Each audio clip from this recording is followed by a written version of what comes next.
Today we talk about how can you enable news notifications on your app. We're going to figure out the solution on how you can do that on your app. So you just follow these ways, then it's going to work with you.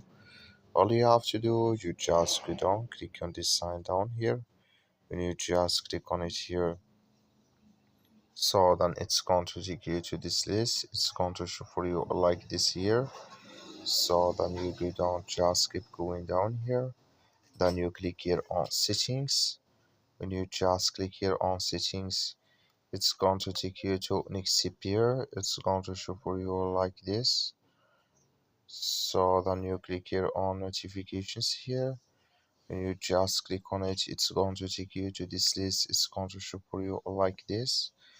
Then you go down, just come here to news, just click on it. You come to push here, clicking this sign, like you see this color show for us. That's mean it's enabled with us now. That's all you have to do. Thank you for watching. Don't forget to support us by liking, subscribe.